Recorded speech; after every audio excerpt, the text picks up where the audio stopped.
يا أيها الناس قولوا لا إله إلا الله تفلحون ও পৃথিবীর মানুষেরা তোমরা লা ইলাহা ইল্লাল্লাহ পড়ে নাও আল্লাহ ছাড়া কোনো ইলাহা নাই এটা মেনে নাও আল্লাহ ছাড়া কোনো রব নাই এটা মেনে নাও আল্লাহ ছাড়া কোনো মাবুদ নাই এটা মেনে নাও আল্লাহ ছাড়া কোনো আইনদাতা নাই এটা মেনে নাও আল্লাহ ছাড়া কোনো বিধানদাতা নাই এটা তোমরা মেনে নাও আল্লাহ ছাড়া কোনো খালিক নাই এটা তোমরা মেনে নাও আল্লাহ ছাড়া কোনো মালিক নাই এটা তোমরা মেনে নাও আমার নবী যেই দিনে এই কথা বললো সর্বপ্রথম নবীর কাছের আত্মীয় স্বজনরাই নবীর বিরুদ্ধে শুরু করলো আবু লাহাব বলল তাব্বালাকা লিহাদা জামা'তানা ইয়া মুহাম্মদ ও ভাতিজা মুহাম্মদ এই জন্য কি তুমি আমাদেরকে এখানে ডেকেছো তুমি ধ্বংস হয়ে যাও আল্লাহ বললেন তাব্বাত ইয়াদা আবি লাহাব ওয়া তাব ধ্বংস তো আবু লাহাব হবে আবু লাহাবের হাত হবে আবু লাহাবের স্ত্রী উম্মে জামিল হবে এরপর আবু লাহাবের সম্পদ ধ্বংস হয়ে যাবে আর আমার নবী বিশ্ব নবী রাহমাতুল লিল আলামিন তার বিরুদ্ধে শুরু যখন করে দিল সবাই নবীজিকে এই কথাও বলা হলো যে আপনি আপনার ইবাদত করেন দাওয়াত তো শুধুমাত্র বন্ধ করে দেন নবীজি প্রাথমিকভাবে বলল আমি তো আমার ইচ্ছায় দাওয়াত দিচ্ছি না আমি তো আল্লাহর ইচ্ছায় দাওয়াত দিচ্ছি তিনি আমার মালিক আমি তার গোলাম এটাই আমার কর্তব্য এই দাওয়াত আমাকে পেশ করতেই হবে দিতেই হবে আবু জাহেল আবু লাহাবেরা যখনই দাওয়াত দেওয়া দেখলো তখন মানুষকে সরানো শুরু করলো যারা আমার নবীর কাছে যেতে চাই সেই রাস্তায় বাধা হয়ে দাঁড়ায় যায় আবু জাহেল আবু লাহাব উতবা শাইবা ওয়ালিদ ইবনে মুগীরা নজর ইবনে হারিস তারা বলল নবীজি মুহাম্মদ সাল্লাল্লাহু আলাইহি সাল্লাম পাগল হয়ে গেছে সেখানে যাওয়া যাবে না মুহাম্মদ সাল্লাল্লাহু আলাইহি সাল্লাম মন্ত্র পড়ে সেখানে গেলে সেই মন্ত্র শুনে তোমরাও পাগল হয়ে যাবা মানুষ যখন সেখানে গেল মানুষ চিন্তা করলো 40 বছর পর্যন্ত যে মানুষটা এত সুন্দর কথা বলে 40 বছরের জীবনে কোনোদিন একটা মিথ্যা কথাও তিনি বলেন নাই চার চরিত্রের সার্টিফিকেট আল্লাহ রাব্বুল আলামিন নিজেই দিয়ে বলছেন ওয়া ইন্নাকা লাআলা খুলুকিন আযীম মহান চরিত্র আমি আল্লাহ সেই নবীর চরিত্রের কথা আমার আগে যিনি আলোচনা করেছিলেন আব্দুল মালিক সাহেব তিনি বলে গিয়েছেন নবীজির চরিত্র এমন সুন্দর ছিল কাফের বেঈমানেরা নবীকে আঘাত করেছে আর নবীজি তার পাল্টা জবাব দিয়ে আঘাত করবেন তো দূরের কথা ওই কাফিরদের কি বলেছেন আমার কারণে কি আপনার আমার প্রতি আর কোনো কষ্ট আছে নাকি তাকে মাফ করে দিয়ে জুড়ে বলা যাবে না সুবহানাল্লাহ কাফির বেঈমানেরা এত সুন্দর আচরণ দেখে কালিমা পড়ে মুসলমান হয়ে গেছে সেই নবীর বিরুদ্ধে যখন আবু জাহেল বলা শুরু করলো নবী পাগল হয়ে গেছে নবী মন্ত্র পড়ে নবী জাদুকর লোকেরা চিন্তা করলো একটা ভালো মানুষ এখন কিভাবে পাগল হয়ে যায় সবাই গেল পাগল দেখতে কিন্তু তাকা দেখি এমন সুন্দর যার চেহারার আলোতে কাবা শরীফের দেয়াল পর্যন্ত আলোকিত হয়ে যায় সুবহানাল্লাহ আর আবু জাহেল আবু লাহাব বলেছিল মন্ত্র পড়ে মন্ত্রের মধ্যে কোনো মিল নাই আর আমার নবী কোরআন তেলাওয়াত করে যে কোরআন তেলাওয়াতে দেখবেন প্রত্যেকটা সূরায় আয়াতে ছন্দে মিল আছে না নাই والشمس وضحاها والقمر إذا تلاها والنهار إذا جلاها والليل إذا يغشاها والسماء وما بناها والأرض وما طحاها ونفس وما سواها فألهمها فجورها وتقواها قد أفلح من زكاها وقد خاب من دساها كذبت ثمود بطغواها إذ انبعث أشقاها فقال لهم رسول الله ناقة الله وسقياها فكذبوه فعقروها فدمدم عليهم ربهم بذنبهم فسواها ولا يخاف عقباها এই যেটুকু আয়াত পড়লাম পুরো সূরা পড়লাম আয়াতের শেষে প্রত্যেকটা আয়াতের শেষে কবিতার মতো মিল আছে না নাই রহমান আল্লামাল কুরআন খলাকাল ইনসান আল্লামাহুল বায়ান الشمس والقمر بحسبان والنجم والشجر يسجدان والسماء رفعها ووضع الميزان ألا تطغوا في الميزان وأقيموا الوزن بالقسط ولا تخسروا الميزان من سلاني والطور وكتاب مسطور في رق منشور والبيت المعمور من سلاني والنجم إذا هوى ما ضل صاحبكم وما غوى وما ينطق عن الهوى من سناني قل هو الله أحد الله الصمد لم يلد ولم يولد ولم يكن له كفوا أحد من سناني قل أعوذ برب الناس ملك الناس إله الناس من شر الوسواس الخناس الذي يوسوس في صدور الناس من الجنة والناس এতগুলো আয়াত পড়লাম প্রত্যেকটা আয়াতে মিল আছে না নাই তারা দেখলো একে তো আমার নবীর এত সুন্দর চেহারা পরিপাটি ছিলেন আমার নবীর এত সুন্দর করে তো আমার আল্লাহ পৃথিবীতে আর কাউকে বানান নাই আর দ্বিতীয়ত যে নবীর কোরআন তেলাওয়াত এত সুন্দর যে নবীর কোরআন তেলাওয়াত কয়টা মন্ত্র হতে পারে না কারণ এরকম কবিতা আগেও কোনোদিন কোনো মানুষ বানাতে পারে নাই আল্লাহ চ্যালেঞ্জ করেছেন কেউ বানাতে পারবা কিনা কেউ চ্যালেঞ্জের মোকাবেলা করতে পারে নাই তাই তারা এটা বুঝতে পারলো যে অবশ্যই তিনি মুহাম্মদ রাসূলুল্লাহ সাল্লাল্লাহু আলাইহি সাল্লাম তিনি আল্লাহর রাসূল সবাই চলে গেল নবীজির কাছে কে বলল ইয়া রাসূলুল্লাহ ইয়া হাবিবাল্লাহ এতদিন বলবো যে এসেছিলাম পাগল দেখার জন্য কিন্তু এসে দেখলাম এত সুন্দর মানুষ জিন্দেগিতে আমরা আর কোনোদিন দেখি নাই এত সুন্দর চেহারা আমরা কোনোদিন দেখি নাই জোরে জোরে বলা যাবে না সুবহানাল্লাহ তোমার সৃষ্টি যদি হয় এত সুন্দর না জানি তাহলে তুমি কত সুন্দর কত সুন্দর দুনিয়া সুন্দর মানুষ সুন্দর আসমান সুন্দর জমিন সুন্দর সুন্দরে সুন্দর এই পাল্লা জানি না কত সুন্দর তুমি আল্লাহ জানি না কত সুন্দর তুমি আল্লাহ বলেন সুবহানাল্লাহ এবার বললেন ইয়া রাসূলুল্লাহ ইয়া হাবিবাল্লাহ এত সুন্দর চেহারা আমরা কোনোদিন দেখি নাই আর এত সুন্দর কোরআন তেলাওয়াত আমরা কোনোদিন শুনি নাই আর দেরি করতে চাই না আমাদের বিশ্বাস করতে আর বাকি রইল না আপনি যে আল্লাহর পয়গম্বর আল্লাহর নবী আমাদেরকে এখনই পড়ায় দেন লা ইলাহা ইল্লাল্লাহ লা ইলাহা মুহাব্বতের সাথে আল্লাহর প্রেমে মাতারা হয়ে গুনাহ মাফের আশায় লা ইলাহা ইল্লাল্লাহ লা ইলাহা লা ইলাহা ইল্লাল্লাহ মুহাম্মাদুর রাসূলুল্লাহ সাল্লাল্লাহু আলাইহি ওয়াসাল্লাম কাফির বিঈমানের কালিমা পড়ে যখন মুসলমান হয়ে যায় আবু জাহেল আবু লাহাব আমার নবীকে এবার তারা আমার নবীকে অফার দেওয়া শুরু করলো তারা বলল মুহাম্মদ সাল্লাল্লাহু আলাইহি ওয়াসাল্লাম ভাতিজা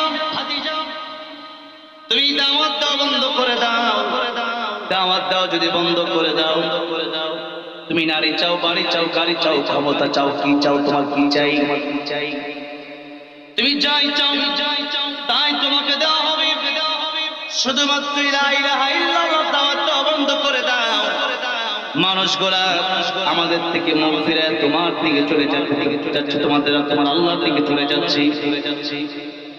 নবীজি বললেন, নবী সুন্দর কথা বললেন, একটু লক্ষ্য করে দেখো। নবীজি বললেন, ও আবু জাহেলের লোকেরা, তোমরা তো বলেছো বাড়ি গাড়ি নারী আর ক্ষমতা দেওয়ার কথা, আর আমি তোমাদেরকে স্পষ্ট ঘোষণা দিয়ে দিতে চাই, আমার এক হাতে যদি, আমার ডান হাতে যদি ওই আকাশের চন্দ্র তোমরা এনে দিতে পারো, আর আমার বাম হাতে যদি আকাশের সূর্যটা তোমরা এনে দিতে পারো, একটা সেকেন্ডের জন্য আল্লাহর কোরআন থেকে দিনের দাওয়াত দেওয়া থেকে আমি পিছপা হতে পারি না। আল্লাহু আকবার, আল্লাহু আকবার। এবার তারা নবীজির বিরুদ্ধে হামলা মামলা শুরু করে দিল। এতদিন পর্যন্ত নবীর শত্রু এরকম ছিল না। এখন নবীর শত্রু তৈরি হলো একটা মাত্র কারণে, সেটা হলো আল্লাহর কোরআনের পক্ষে কথা বলার কারণে, এক আল্লাহর দাওয়াত দেওয়ার কারণে, আল্লাহর পক্ষে কথা বলার কারণে এখন শত্রু আমার নবীর তৈরি হয়ে গেছে, ঠিক না বেঠে? এখন শত্রু অভাব নাই। সুতরাং শত্রু তাদের আছে, যারা উলাইকা হিজবুল্লাহ, যারা আল্লাহর পক্ষে, তাদের শত্রু অবশ্যই থাকবে। এটা চিরন্তন সত্য। মুসা আদম আলাইহিস সালামের শত্রু ছিল কি ছিল না? ইবলিস। মুসা আলাইহিস সালামের শত্রু ছিল না? ফেরাউন। এরপরে ইব্রাহিম আলাইহিস সালামের শত্রু ছিল না? নমরুদ। আল্লাহর নবী পয়গম্বর রাহমাতুল্লাহ আলাইহির শত্রু ছিল না? আবু জাহেল। আর আমাদের বাংলাদেশে আলেমদের শত্রু কয়েকদিন আগে স্বৈরাচার ছিল, ঠিক না? এই জন্য যখনই কোরআন থেকে কথা বলবো তখনই আমার ভিতরে জঙ্গিবাদী ট্যাগ লাগানো হতে পারে। রাজনীতির কথা বললে আমাকে বলা হতে পারে যে এগুলো বলবেন না। কাতারে আমার সাথে প্রোগ্রাম ছিল আল্লামা শামীম সাইদি হাফিজাহুল্লাহর সাথে। তিনি বলছেন, আমার বাবা আল্লামা সাইদি রাহমাতুল্লাহকে যখন কারাগারে নেওয়া হলো, তখন আমার বাবা কি অফার দেওয়া হলো, কি চাই? আপনাকে ক্ষমতা চাইলে দেওয়া হলো, কিন্তু এমনি আগে বললো আপনাকে আমাদের পক্ষ থেকে স্পেশাল সম্মান দেওয়া হবে, আপনি কি চান আপনাকে দেওয়া হবে, শুধু বলেন, কেবলমাত্র আপনি জিহাদের কথা বলেন, আপনি রাজনীতির কথা বলেন। তিনি বলেছিলেন সেদিন আল্লাহ বলেছেন ইসলামের ভিতরে তোমরা প্রবেশ করো, পরিপূর্ণ প্রবেশ করো। কিন্তু আমরা যারা এখন ইসলাম মানি, অর্ধেক আমরা পরিপূর্ণ মানি না, অর্ধেক মানি। জোরে বলেন, অর্ধেক মানি। নামে মুসলমান বেশি না কাজে মুসলমান বেশি? নামে মুসলমান বেশি, ঠিক না বেঠে? যিনি কবি বলেছেন, নামে মুসলমান নাকি কামে মুসলমান, নামে কামে মিল না হলে বইবে যে তুফান তুমি, নামে মুসলমান নাকি কামে মুসলমান।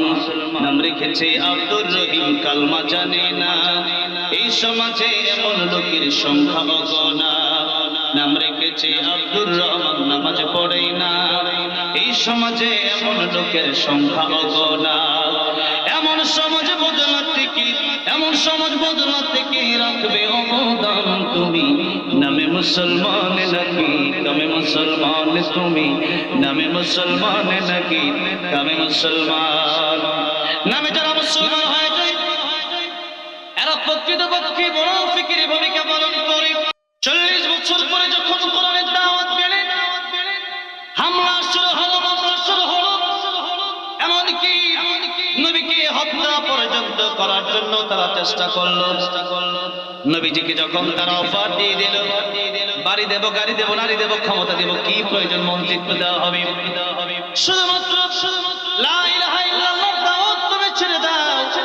নবীজি বললেন, এগুলো তো দেওয়া সম্ভব, আমার ডান হাতে চন্দ্র যদি তোমরা এনে দাও, আর ওই আকাশের সূর্য যদি আমার বাম হাতে এনে দাও, আল্লাহর কসম করে বলছি আমি একটা সেকেন্ডের জন্য আল্লাহর কোরআনের দাওয়াত থেকে বিরত থাকতে পারবো না। আবু জাহেল, তারা তো জানে খাও দাও ফুর্তি করো, দুনিয়াটা মস্ত বড়, কিন্তু মুমিনের চিন্তা এটা হবে না।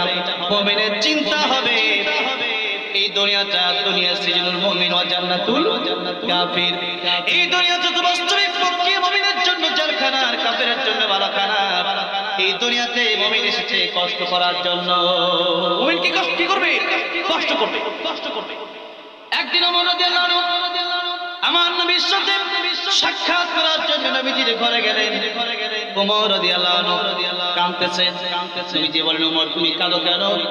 ওমর রাদিয়াল্লাহু আনহু বলছেন, ইয়া রাসূলুল্লাহ, ইয়া হাবিবাল্লাহ, আপনি তো রাহমাতুল লিল আলামিন। আল্লাহ নিজের ব্যাপারে বলেছেন, আলহামদুলিল্লাহি রাব্বিল আলামিন। প্রশংসা সেই আল্লাহ, তিনি সমস্ত জগতের রব।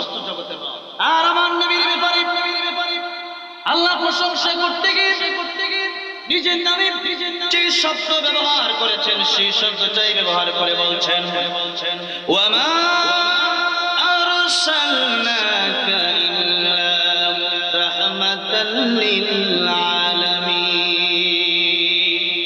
আমি আল্লাহ যত জগতের জন্য রব, তত জগতের জন্য আমার নবীর রহমত। সুবহানাল্লাহ, সুবহানাল্লাহ। এই নবী সেই রহমাতুল লিল আলামিন নবী, তিনাকে দেখে ওমর রাদিয়াল্লাহু আনহু কাঁদছেন। না বলেন, কাঁদো কেন? ওমর রাদিয়াল্লাহু আনহু বলেন, ইয়া রাসূলুল্লাহ, আপনি রাহমাতুল লিল আলামিন। আল্লাহর পরে আপনার সম্মান, আপনার মর্যাদা, আর আপনার ঘরে এসে আমি আজকে কি দেখলাম? আপনার ঘরে এসে আমি দেখলাম একটা কলসি আর একটা গ্লাস, পানির কলসির গ্লাস, আরেক জায়গায় 1 কেজি বা আধা কেজি জব আছে। আর নবী করিম সাল্লাল্লাহু আলাইহি ওয়াসাল্লাম যেখানে শুয়ে আছেন, একটা পাটিতে শুয়ে আছেন, খেজুর পাতার পাটি। সেই খেজুর পাতার পাটি অথবা পাটির পাটি, যে কোনো পাতার একটা পাটিতে নবী শুয়েছিলেন। নবীজি যেখানে শুয়েছিলেন সেখানে একটা বালিশ নাই, একটা তোশক নাই, একটা লেপ নাই, একটা কম্বল নাই। নবীজি নিজের হাত একটা হাত মোবারক এভাবে দিয়ে মাথাটা সেই হাতের মধ্যে হাতটাকে বালিশ বানায় সেখানে শুয়েছিলেন। আর নবীজি এই পাটি থেকে যখন উঠলেন, ওমর রাদিয়াল্লাহু আনহু দেখলেন এই পাটির দাগ নবীর পিঠে বসে গেছে। ওমর রাদিয়াল্লাহু আনহু বললেন, ইয়া রাসূলুল্লাহ, আমার বড় কষ্ট হয়, আমার তো সহ্য হয় না ইয়া রাসূলুল্লাহ। আপনি রাহমাতুল লিল আলামিন, একটা পাটির ভিতরে আপনি ঘুমান, যে পাটিতে ঘুমানোর কারণে আপনার পিঠে এই পাটির দাগ বসে গেছে। ইয়া রাসূলুল্লাহ, আপনি আমারে বলেন, আপনাকে একটা তোশক আমি বানায় দিই তুলা দিয়া। নবী বলেন, ওমর, তোশকের দরকার আমার নাই। আমি নবী যদি বলি উহুদ পাহাড়টাকে, উহুদ পাহাড় তুমি শোনা হয়ে যাও, উহুদ পাহাড়টাই তো শোনা হয়ে যাবে। কিন্তু আমি এই দুনিয়াতে আরাম করার জন্য আসি নাই। ও মোর, এই দুনিয়াতে আমি এসেছি কষ্ট করার জন্য। আর দুনিয়া মাজরাতুল আখিরাহ, এই দুনিয়াটা মুমিনের জন্য কাজের জায়গা, কষ্টের জায়গা, কর্মের জায়গা। এখানে যে কাজ করবে তার ফল তাকে কিয়ামতের ময়দানে দেওয়া হবে। আল্লাযী খালাকাল মাউতা ওয়াল হায়াতা লিয়াবলুয়াকুম আইয়ুকুম আহসানু আমালা। আল্লাহ বলছেন, এই মরণের হায়াত আমি আল্লাহ পাকের সৃষ্টি করলাম তোমাদেরকে পরীক্ষা করার জন্য। এটা পরীক্ষার হলে ইংলিশ সাবজেক্ট পরীক্ষা দিতে গিয়ে যখন ছাত্র বাংলা লেখে, গোড়া ঠ্যাং আগে বসে উস্তাদ দেখে, সাপ দেখে কিছু বলে না, তখন কিছু বলে না, স্যার হাসে বা আপনি দেখে চলে যায়, কিচ্ছু বলে না, মায়ের দিলে ধমক দেয়, এখন এই 3 ঘন্টার সময় চাইলে লিখতে পারো, চাইলে বসে থাকতে পারো, চাইলে তুমি 1 ঘন্টা পরীক্ষা দিয়ে উঠে যেতে পারো। ভালো ছাত্র যারা 3 ঘন্টা হয়ে যায়, 3.5 ঘন্টা হয়ে যায়, লিখতে থাকে, লিখতে লিখবেন। এরা আবার এই পৃষ্ঠাগুলো পড়ে, একটা বল কি আমার হয়ে গেল নাকি, একটা নাম্বার কি আমি কম পেয়ে যাবো কিনা, একটা নাম্বারের জন্য তো ফেল হয়ে যেতে পারি, একটা নাম্বারের জন্য ফার্স্ট নাও হতে পারি। আর যে ছাত্রটা পড়ালেখা ভালো করে না, সে চিন্তা করে পরীক্ষা দিয়ে কি করবে, 1 ঘন্টা না হতে তাড়াতাড়ি খাতা দিয়ে জমা দিয়ে চলে যায়। আর লেখার সময় যা মনে চায় তা লেখে। ইংলিশ সাবজেক্টে বাংলা কবিতা লেখা বলে দেয় নিজের মন মতো, তার কিচ্ছু বলে না। কারণ পরীক্ষার হলে ধমক দেওয়ার জায়গাও না, মার দেওয়ার জায়গাও না। দেখা যাবে রেজাল্টের বেলায়, রেজাল্ট যখন দেওয়া হবে, রেজাল্ট যদি ভালো হয়ে যায় তার সম্মান বাড়বে, সে বৃত্তি পাবে, চাকরি হবে, তার সম্মান বাড়বে, তার দাম হবে। আর যদি রেজাল্ট খারাপ হয়ে যায় সেদিন তার চোখ থেকে অটোমেটিক পানি পড়বে।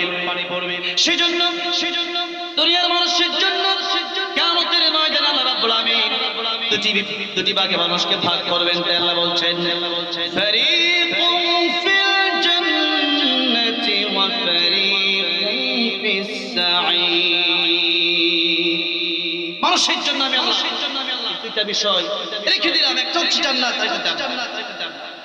দুনিয়ার অন্যান্য প্রাণী যারা আছে, নদী নালা, পুকুর বিরাম, অথবা গাছ গাছালি, পাক পাকালি যা কিছু আছে, তাদের জবান থেকে যখন আল্লাহর নামে জিকির বন্ধ হয়ে যায় সেগুলো মরে যায় আর বাঁচে না।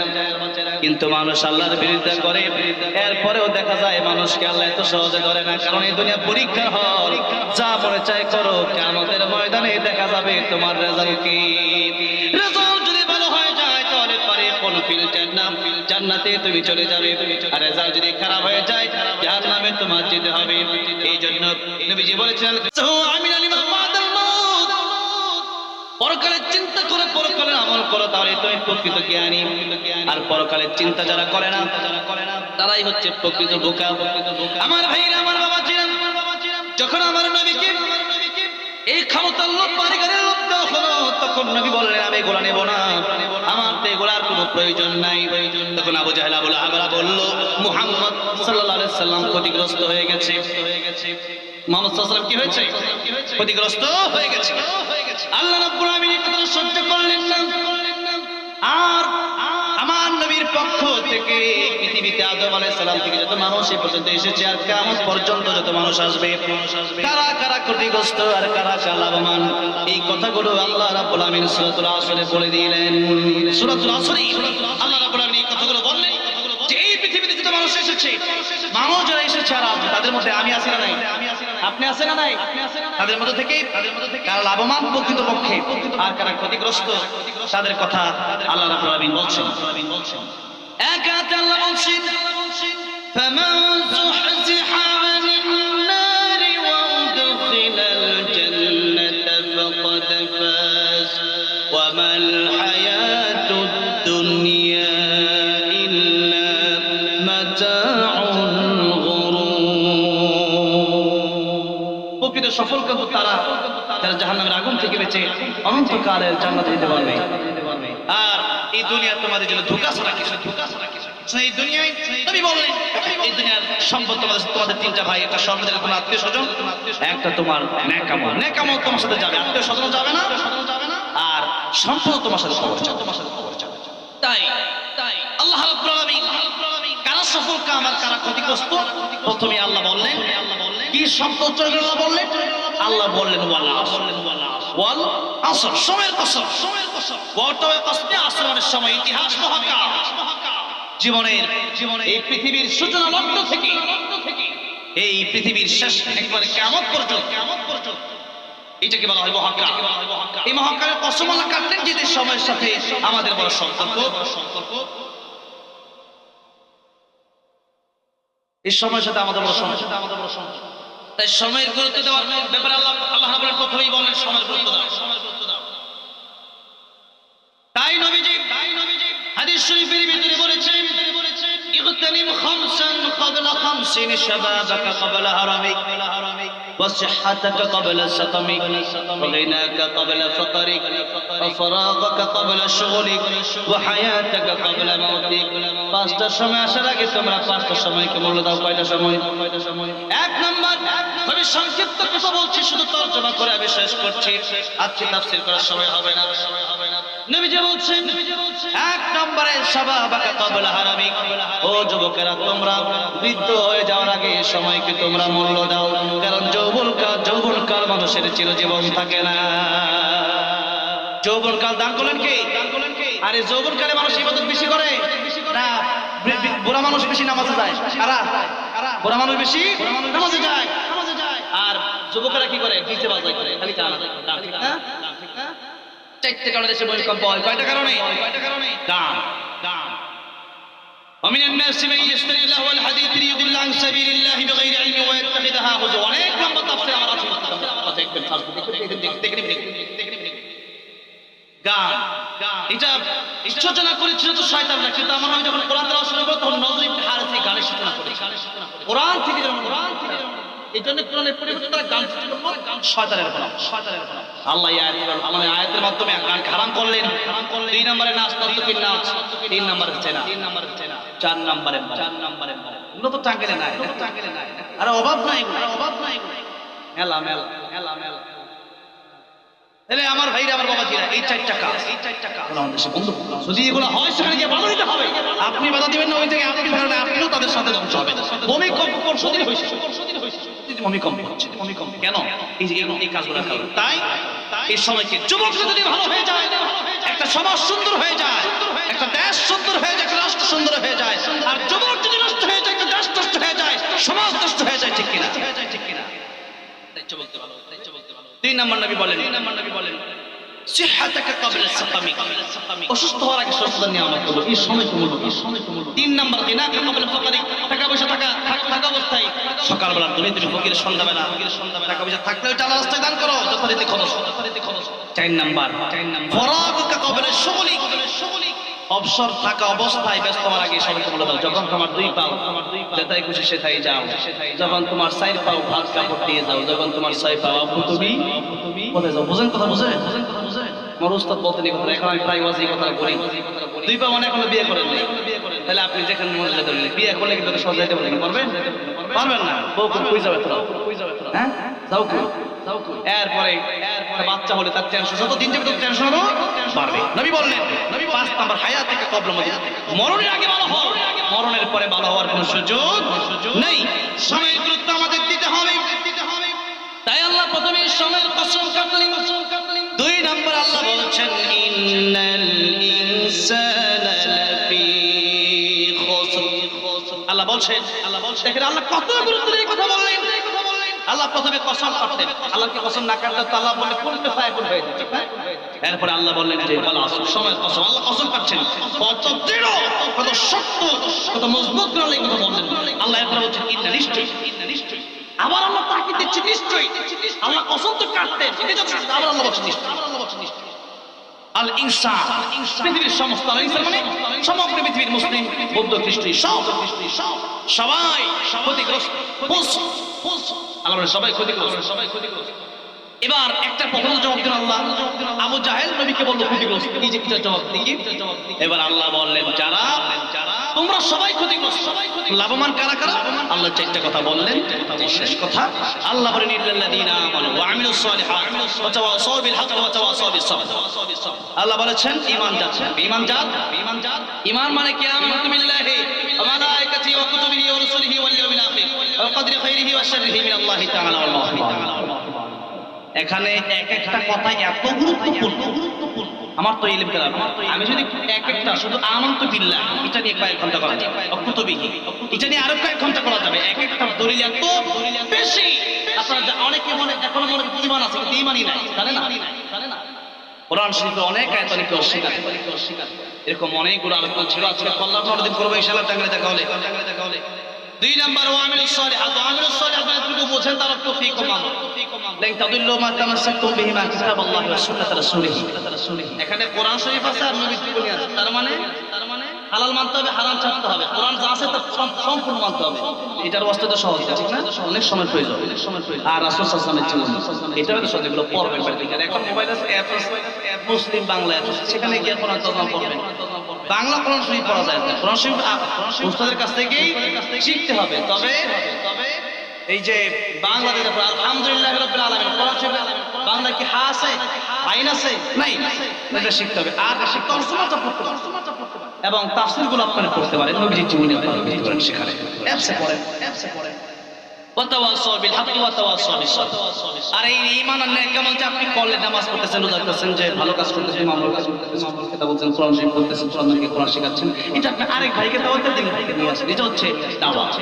4 নাম্বার সবর। এই দাওয়াত দিতে গেলে কষ্ট হবে, এটা সাধারণভাবে দিতে কম কষ্ট, আর ব্যাপকভাবে দিলে ব্যাপক কষ্ট। যত ব্যাপকভাবে দিবেন তত হামলা শিকার হতে হবে, মামলার শিকার হতে হবে, তত জেল জুলুমের শিকার হতে হবে, ফাঁসিও আসতে পারে, শহীদ হওয়া লাগবে। তাতে আমাদের কোনো চিন্তা। সুতরাং তখন ধৈর্য ধারণ করতে হবে। আর যারা তখন ধৈর্য ধারণ করবে আল্লাহ বলেছেন তারা জান্নাতে যাবে। সুবহানাল্লাহ। এরাই হচ্ছে প্রকৃত সফল কাম। আল্লাহ রাব্বুল আলামিন যার কথা আমি আমাদের খবর দেন। আমিন। ডান পাশে হাফেজ কারি আবু রায়হান বিশ্বজি হাফেজ বসা আছে। রায়হান আসলে তার সাথে আমার দীর্ঘদিনের একটা সম্পর্ক, প্রায় অনেক বছর ধরে তার সাথে আমার সম্পর্ক। যেহেতু আমি কেরাত করেছি আর রায়হান সেই বিশ্ব চ্যাম্পিয়ন হয়েছে, আজকে সে আপনাদের সামনে আছে। এটা চারটিখানি কথা, যদিও আমি তার সাথে চলি, তার তেলাওয়াত আমি শুনি বেশি বেশি। আমার এতদিন ধরে তার আসলে কোরআন তো একটা মৌজিজা, ঠিক না? কোরআন একটা মৌজিজা। সূরা ফাতিহা প্রতি রাকাতে ইমাম সাহেব পড়তেছে, তেলাওয়াতের মজা কিন্তু শেষ হয় না। এক একজনের কণ্ঠে এক একটা মজা আল্লাহ দিয়ে দিয়েছে। আর রায়হানের কণ্ঠ আলহামদুলিল্লাহ বাংলাদেশের শ্রেষ্ঠ 10 জন হাফেজ রায়হান একজন। তো সেই জন্য রমজান মাস সারা বাংলাদেশের প্রত্যেকটা দিন ঘরে ঘরে তার তেলাওয়াত মানুষ মোবাইলে শুনে। আজকে তাকে আপনারা পেয়েছেন, আপনার তার কণ্ঠে কোরআন তেলাওয়াত শুনবেন। আবার সেই ইসলামী সঙ্গীত শিল্পীও আগামীতে সে এখন তার রানিং পড়ালেখা আছে, সেই জন্য আগামীতে যেন অনেক বড় একজন আলেম হতে হবে। আল্লাহ তাআলা সাইয়্যিদ আমিন। দোয়া করতে হবে বড় বড়, সবাই দোয়া করব। তকদির পরিবর্তন হয় না কোনো কিছুর মাধ্যমে, ইল্লা দোয়া। দোয়ার মাধ্যমে মানুষের তকদির পরিবর্তন হয়ে যায়। নবীজি দোয়া করতেন না রজব মাসে, কি কোন দোয়া? আল্লাহুম্মা বারিক লানা ফি রজব ওয়া শাবান ওয়া বাল্লিগনা রমাদান। হায়াতের জন্য নবী দোয়া চাইতেন। আমরা এই দোয়া বেশি বেশি করব। আবু রাহানের জন্য আমি ব্যক্তিগতভাবে সবসময় দোয়া করি, আপনারাও তার জন্য দোয়া করার জন্য তাকে ভালো রাখি। কোরআন তেলাওয়াত কেরাত করা, সে তো আজকে কেরাত করবে, এত কষ্ট। আমি কেরাত করতাম, এখন আর খোলাতে পারিনি। ওয়াজ করতে প্রায় 6 বছর, 2010 সালে স্টেজে, প্রায় 14 বছর আমার স্টেজে বয়স। তো এই জন্য এখন আমার কষ্ট হয়ে যায়, মানে প্রতিদিন 2-2.5 ঘন্টা কথা বলতাম সেই জন্য। কিন্তু আবার আলহামদুলিল্লাহ কোরআন তেলাওয়াতের এত শ্বাস এবং এত সুন্দর তার কণ্ঠ, এত দারাজ কণ্ঠ আল্লাহ তাকে দিয়েছেন। কোরআন তেলাওয়াতকে শুনবেন, আল্লাহ রাব্বুল আলামিন তাকে গোটা বিশ্বময় কোরআনের বাণী, কোরআনের তাফসীর যেন ছড়িয়ে দিতে পারে সেই তৌফিক যেন দান করেন। জোরে বলেন আমিন। আর এসেছেন আমাদের, আমি বাজারে ডাকি অনেকগুলো কারণে তিনি একটা তো হচ্ছে আমরা আপনাকে উস্তাদের ভূমিকায় দেখি, আর দ্বিতীয় কথা হচ্ছে যে ওনার এমন কিছু কাজ প্রায় 250 ইতিম ওনার কাছে পড়ে ফ্রিতে, আল্লাহ তিনি পড়ায়। ওনার এমন কিছু কাজ আছে যে কাজগুলো আপনারা কল্পনাও করতে পারবেন না। আর উনি এই অবস্থানটা, মানে এতিমদেরকে দেখাশোনা, গরিব মানুষকে সহযোগিতা করার এই বিষয়টা এখন না, যখন ওনার ভাঙা একটা বেড়ার বয়স ছিল, আব্দুল কাইয়ুমুল্লাহ সাহেবের একটা বয়স ছিল ভাঙা বেড়ার। আমি প্রথমে যখন গেলাম ঘরে, যাওয়ার পরে দেখলাম বৃষ্টির পানি পড়ে, কি একটা অবস্থা, কি যে একটা পর্দা। আমি চিন্তা করলাম যে এই মানুষ তখনই রায়হান বিশ্বজয় করেছেন, নাম রাখছে। তারপরে উনি মাদ্রাসার কাজ করেছেন আলহামদুলিল্লাহ। প্রায় 2,500 স্টুডেন্ট এখন ওনার মাদ্রাসা, আলহামদুলিল্লাহ বলে। অনেক হাফেজরা বিশ্বজয় করেছেন এই মাদ্রাসা, আলহামদুলিল্লাহ। উনি এই কোরআন নিয়ে ওনার জীবনটাই পার করে দিচ্ছেন। আল্লাহ যেন বাকি জীবনটুকু নাকি কোরআনের খেদমত করে কাটিয়ে দেওয়ার তৌফিক দান করেন। জুড়ে বলেন আমিন। কোরআন বুকে নিয়ে যেন ওনার মৃত্যুটা হয়, আমরা দোয়া করছি আল্লাহ কবুল করেন। জুড়ে বলেন আমিন। আল্লাহ ওনাদের দুইজনকে তার জীবন দান করেন। বলেন আমিন। যারা এই মাহফিল আয়োজন করলেন, যারা কষ্ট করে এই মাদ্রাসাকে আল্লাহ কবুল আর মঞ্জুর করেন। সুন্দর একটা মাদ্রাসা, যদিও সাইডে টিনের ঘর, কিন্তু ভিতর অবস্থাটা এত সুন্দর করেছে। আমি এতটুকু বুঝলাম যে এখানে মুহতামিম সাহেব খুব শৌখিন মানুষ। আমি শৌখিনতা রাসূল সাল্লাল্লাহু আলাইহি ওয়াসাল্লাম খুব পছন্দ করতেন। আমি ব্যক্তিগতভাবে টাকা আমার কম থাকলেও আলেমদের একটা অভ্যাস ভালো, প্রায় আলেমরা দেখবেন 5,000 টাকা বেতন পেতে পারে, কিন্তু কাপড়টা পরে 3,000 টাকা গজের, ঠিক না? এটা হচ্ছে আলেমদের। রাসূল সাল্লাল্লাহু আলাইহি ওয়াসাল্লাম টাকা পয়সা উনি এদিকে মনোযোগ, রাসূল সাল্লাল্লাহু আলাইহি ওয়াসাল্লাম খুব পরিপাটি ছিলেন, এজন্য পরিপাটি থাকতেন। এখানে এই মাদ্রাসাটা ঢোকার পরে দেখলাম যে মোটামুটি পুরোটাই পর্দা দিয়ে ঘেরা, উপর দিয়ে একটা মানে স্টুডিওর মতো কাপড় দিয়ে ঘেরা, অনেক সুন্দর একটা পরিবেশ। এই দাওয়াতুল কোরআন নুরানি হাফিজিয়া কওমি মাদ্রাসার উদ্যোগে এই যে আয়োজনটা হয়েছে, এই মাদ্রাসাটা বেশ ভালো লেগেছে।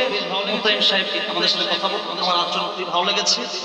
আপনারা এখানে পড়াতে পারেন ইনশাআল্লাহ, আশা করি ভালো হবে। সন্তানকে কোরআন হাফেজ আলেম মানুষ মরে যাওয়ার পরে নবী বলেছেন ইদা মাতাল ইনসান ইয়াফতা আনহু আমালুহু, মানুষ মরে যাওয়ার সব আমল বন্ধ।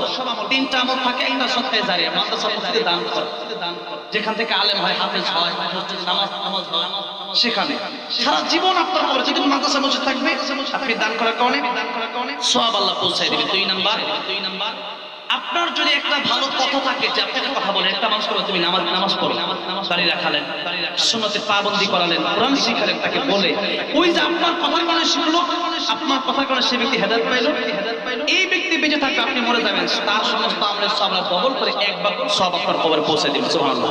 শেষ কথা হচ্ছে একটা নেককার সন্তান যদি আপনি রেখে যেতে পারেন, একটা নেককার সন্তান আপনার জন্য দোয়া করবে, এই নেককার সন্তানের দোয়া আল্লাহ কবুল করে আল্লাহ রাব্বুল আলামিন আপনার কবরকে জান্নাতের বাগান বানিয়ে দিবেন। জোরে বলুন সুবহানাল্লাহ। ইনশাআল্লাহ এই জন্য সন্তান কোরআন হাফেজ আলেম বানান, দুনিয়াতেও লাভবান হবে, আখিরাতেও হবে। কোনো আলেম এমন নাই আপনার সন্তানকে আপনি কোরআন হাফেজ বলা যে ইংলিশ শিখতে পারবেন তা না। ডক্টর মিজানুর রহমান আজহারী সাহেব উনি কি ইংলিশে কম পারে না? কম পারে, বেশ ভালো পারে, মাস্টার্স ডিগ্রি পাশরাও তো পারে, অনেকে পারবে না, উনি পারতেছে না। আমার মাদ্রাসা গাজীপুরে, আমার মাদ্রাসা নারায়ণগঞ্জে, মাদ্রাসা তো বাংলা সবই আছে। আপনি কোরআন কমপক্ষে হাফেজ না বানা, কমপক্ষে তাকে শুদ্ধ করে কোরআন তেলাওয়াত শিখান, এটা আপনার দায়িত্ব। ও আনফুসাকুম ওয়া আহলিকুম নার, এটা আপনার দায়িত্ব। পরিবারকে জান্নাত থেকে বাঁচানোর কোরআন শিখানো আপনার দায়িত্ব। নামাজি বানান, এরপরে তাকে ডক্টর ইঞ্জিনিয়ার বানান। আশা করি আপনাকে সে বৃদ্ধাশ্রমে রাখবেন, আপনাকে কষ্ট দিবে না, আপনাকে সম্মান করবে, এবং রিজিকটাও আল্লাহর পক্ষ থেকে উন্নত মানের রিজিকই আসবে। নিজের সন্তানকে হাফেজ আলেম বানান। আল্লাহ রাব্বুল আলামিন প্রত্যেকে তাদের সন্তান তাদেরকে কোরআন শেখানোর তৌফিক দান করেন। জোরে বলেন আমিন। আজকে একসাথে বসলাম, আল্লাহ যেন কাল কিয়ামতের জান্নাতে আমাদেরকে আল্লাহ দিদার নসিব করে দেন, জান্নাতে জায়গা করে দেন। বলেন আমিন। আখিরু দাওয়ানা আলহামদুলিল্লাহি রাব্বিল আলামিন। আসসালামু আলাইকুম ওয়া রাহমাতুল্লাহি ওয়া বারাকাতুহু। High high high high.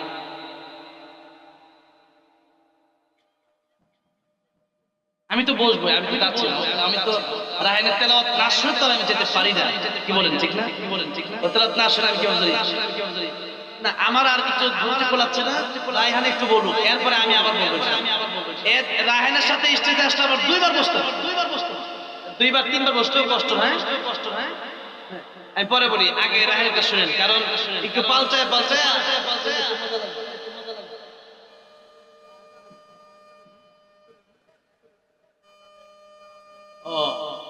Raihan তেলাওয়াতের আগে আমার বললো একটা দায়িত্ব দিয়েছে আর কি, মাদ্রাসা মসজিদের এই ক্ষেত্রটা এই কষ্ট আমি করতে রাজি আছি। 5 মিনিটের ভিতরে আলিমান আও মুতাআল্লিমান আও মুস্তামিআন আও মুহিব্বান ওয়া লা তাকুন খামিসান ফাতাহলিক। আমি বলেছি আলেম হন, আলেমের ছাত্র হন, আলেমের কথা শোনো, কমপক্ষে আলেমকে মহব্বত করবে, ঘৃণা করবে না। ঘৃণা যারা করবে খাসিরাত দুনিয়া ওয়াল আখিরাহ, দুনিয়াও ধ্বংস আখিরাতও ধ্বংস। তুমি বলেছেন জান্নাতে যাওয়ার কোনো রাস্তার জন্য বাকি থাকে না। এই জন্য আলেমকে মহব্বত করলে শেষ পর্যায়ে আলেমকে মহব্বত করলে সে মানুষ জান্নাতে যাবে, নবী বলেছেন। তাই আলেমদেরকে মহব্বত করে এই মাদ্রাসায় 30 জন লোক হলে ভালো হয়। কোরআন শরীফ যেহেতু 30 পারা, 30 জন লোক হলে আমার মতন ঠিক আমি খুশি হব। 30 জন লোক 1000 টাকা করে, 30 জন লোক 1000 টাকা করে। কে আছেন আল্লাহর কোরআনের জন্য? প্রথমে কে দিবেন? এতগুলো বড় মজলিস, মাশাআল্লাহ মাশাআল্লাহ। মালয়েশিয়া প্রবাসী রমজানী সাহেব 10,000 টাকা। লিল্লাহিত তাকবীর, লিল্লাহিত তাকবীর। প্রবাসীদের কষ্ট আমি বুঝি, প্রবাসীদের কষ্ট প্রবাসে না গেলে বুঝেন। আল্লাহ তুমি রমজানী ভাইকে ভালো রাখো, জানি বলে বরকত দিও। আমার যত প্রবাসী ভাই আছে আল্লাহ মেহেরবানি করে তুমি তাদেরকে কষ্ট দিও না, আল্লাহ ভালো রাখো। আমি নাসির ভাই তিনি প্রথম পারার 1000 আর 10,000 11,000 বললাম। হাবিবুল্লাহ বাহার সুজন সাহেব 1000 টাকা, জোরে বলেন মারহাবা। ও 5000 আল্লাহ কবুল মঞ্জুর করো, জোরে বলেন আমিন। 16,000 নাসিরউদ্দিন ভাই 1000 টাকা, এর নাম না বইলা 1500 টাকা আল্লাহ কবুল মঞ্জুর করো, জোরে বলেন আমিন। হাসান আলী কাজদা 1000 টাকা আল্লাহ কবুল মঞ্জুর করো, জোরে বলেন আমিন। মাশাআল্লাহ আল্লাহ তুমি শহীদ হিসেবে কবুল মঞ্জুর করো, জোরে বলেন আমিন। আল্লাহ জানে মানে মাসের নাম রজব, নাম রজব, জোরে কোন মারহাবা। ইন্না ইদ্দাতাশ শুহুরি ইনদাল্লাহি 12 শাহরান ফি কিতাবিল্লাহি ওয়া মা খালাকাস সামাওয়াতি ওয়াল আরদা।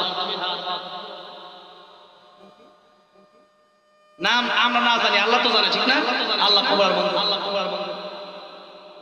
শাহজাহান সাহেব তিনি দেন 500 টাকা, আল্লাহ কবুল মঞ্জুর করো, আল্লাহ জানে মানে বরকত দিও। আল্লাহ যারা কবর জান্নাতের বাগান বানায় দিও, আমিন। উপজেলা নির্বাচন কমিশনার তিনি আসগরের সাহেব এলাকারই কিন্তু আমার খুব পছন্দের জেলা, সেখানে আমার একজন খুব পছন্দের মানুষ মারা গেছেন, আল্লামা জুবাইর আহমদ আনসারী রাহমাতুল্লাহ আলাইহি। আল্লাহ ওনার কবরকে তুমি জান্নাতের বাগান বানায় দিও, আমিন আমিন। তিনি ওখানে থাকে 10,000 টাকা, আল্লাহ ওনার হায়াতে তুমি বরকত দাও, আল্লাহ জানে মানে বরকত দাও, আল্লাহ নেক হায়াত দাও, আল্লাহ যারা কবর আছে কবর জান্নাতের বাগান বানায় দাও, জুবাইর আমিন। আল্লাহ মনে নেক বাসনা পুরা করে দাও, জুবাইর আমিন। আমরা 30,000 টাকা পাওয়ার করতে দাও, আমার 30,000 বেশি হয়ে গেছে মাত্র 2 মিনিটে। আর যদি কেউ থাকেন মেহেরবানি করে, মাশাআল্লাহ আলহামদুলিল্লাহ। আমার দাদার কথা মনে হয়ে গেছে, আপনারা দেখেন আমার দাদার বয়স প্রায় 100 বছর। আবুল হোসেন সাহেব, তিনি মাদ্রাসায় অনেক মেহনত করে, বয়স অনেক হয়েছে, আল্লাহ ঈমানের সাথে মৃত্যু দিও, জুড়ে না আমিন। আল্লাহ সুস্থ রাখুন, জুড়ে বলেন আমিন। কাল কিয়ামতের ময়দানে আমার নবীর সাথে জান্নাতের মেহমান বানায় দিন, জুড়ে না আমিন। 10,000 টাকা জুড়ে কোন মারহাবা, আল্লাহ কবুল মঞ্জুর, আল্লাহ কবুল মঞ্জুর। আইরুল ভাই 1000 টাকা, আল্লাহ কবুল মঞ্জুর করো, আল্লাহ জানে মালে বরকত দাও, আল্লাহ নেক আশা। এখানে ছাত্ররা কোরআন শরীফ শিখবে, তাদের ছাত্র হবে, তাদের ছাত্র হবে, যতদিন পর্যন্ত এই সিলসিলা চলবে ততদিন পর্যন্ত আপনার আল্লাহ তাআলা আপনার কবরে এই সব পৌঁছায় দিবেন। তাই এখানে দান ছাড়া কেউ যাবে না, যা আছে দান করে যান। আলামিন শিখ দান, উনি মাশাআল্লাহ উনি অনেক কষ্ট করছে, আমার সাথে আগে দেখা হয়েছে ঘরে, মাশাআল্লাহ। আলামিন ভাই এলাকার মেম্বার, আল্লাহ তুমি জান্নাতেও মেম্বার বানাই দিও, জোরে কোন আমিন। আল্লাহ নবীর সাথে জান্নাত দিও, জোরে কোন আমিন। আল্লাহ রাব্বুল আলামিন তুমি নেক হায়াত বাড়ায় দিও, আপনজনদের কবর তুমি জান্নাতের বাগান বানাই দিও, জোরে বলেন আমিন। আর কে আছে, আর কে আছে? মাশাআল্লাহ আমি তো ভাবি নাই, আমি তো ভাবছি মনে হয় 5-10 জন 30 জন উঠাইতে মনে আমার জান বাড়িব। এখন দেখি তাও মাশাআল্লাহ মানুষ দেখি টাকা চাইতে দিতে দেরি হয় না, তার মানে আল্লাহ রাসূলের জন্য ভালোবাসা অবশ্যই আছে, ঠিক না? ওয়া জাহাদু বিআমওয়ালিহিম ওয়া আনফুসিহিম ফি সাবিলিল্লাহ, আল্লাহ বলে নাই খালি জান দাও, আল্লাহ বলেছে মালও দাও, আল্লাহ বলেছে বিআমওয়ালিহিম ওয়া আনফুসিহিম, আগে মাল দাও, আগে সম্পদ দাও, সম্পদ খরচ করতে পারলে বোঝা যাবে তুমি দান দিতে পারবে। আর যে টাকাই দিতে পারো না সে দান দিবে কেমনে, ঠিক না? এই জন্য টাকা পয়সা দেওয়া দরকার এই মাদ্রাসাগুলোতে। এখানে দিলে এই মাদ্রাসাগুলো যতদিন থাকবে ততদিন আল্লাহ বললেও লোক থাকবে, যতদিন আল্লাহ বলবে তত লোক থাকবে, ততদিন পর্যন্ত এই পৃথিবী কেমন হবে না, ধ্বংস হবে না। এই জন্য এই মাদ্রাসাতে আমরা সবসময় দান করবো। আলহামদুলিল্লাহ ইতিমধ্যেই ব্যাগ প্রায় শেষ হয়েছে, এরপরেও যদি আপনারা আরো পরে দেন ইনশাআল্লাহ দিবেন।